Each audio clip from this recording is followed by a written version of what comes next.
আজ আমি বানাবো লাউ চিংড়ি।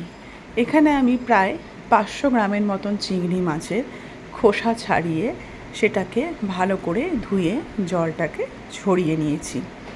এরপর এই চিংড়ি মাছগুলোকে আমি নুন আর হলুদ দিয়ে ভালো করে মাখিয়ে নেব।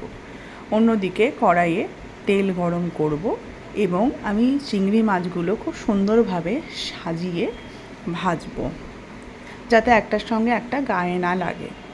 চিংড়ি মাছগুলো যখন একদিকটা বেশ ভালো করে ভাজা হয়ে যাবে, তখন আমি অন্য দিকটাও পাল্টে দেব লাল করে ভাজার জন্য।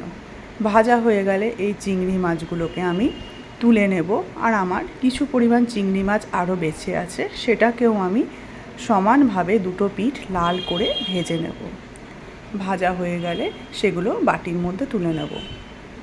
আমি কিছু আগেই লাউ ভালো করে কেটে জল ঝরিয়ে রেখেছিলাম এবং দুটো পরিমাণ আলু দিয়েছি, সেটাকেও আমি কেটে জল ঝরিয়ে রেখেছি। তাহলে আমার আলু আর লাউ জল ঝরানো হয়ে গেছে। আমি অন্যদিকে কড়াইয়ে তেল গরম করব এবং সেখানে দুটো বড় সাইজের পেঁয়াজ দিয়েছি। সেই পেঁয়াজটাকে আমি ভাজতে দেবো।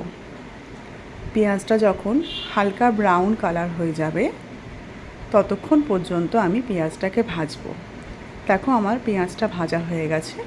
ভাজা হয়ে গেলে আমি পেঁয়াজের ওপর লাউটা দিয়ে দেব। এখানে আমার লাউয়ের পরিমাণটা খুব বেশি, তাই জন্য আমি লাউটা দিয়ে একটুখানি ঢেকে দেব।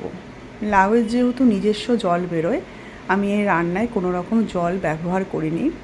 লাউটা যখন ঢাকা দেওয়ার ফলে একটু মজে যাবে, তারপর আমি আলুগুলো দিয়ে দেব। তারপরেও একটুখানি মজাবো।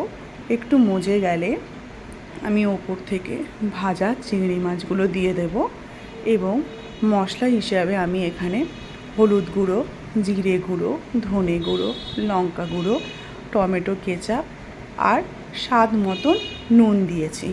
সেগুলো দিয়ে ভালো করে নাড়িয়ে চাড়িয়ে কম আঁচে আমার পুরো এই লাউ চিংড়িটা রান্না হবে। যখন এটা রান্না হয়ে যাবে, পুরোপুরি সেদ্ধ হয়ে যাবে, তখন গ্যাসটা কমিয়ে আমি ওপর থেকে ঘি আর গরম মশলা দিয়ে দেব। দিয়ে আমি এটাকে বাটির মধ্যে পরিবেশন করেছি।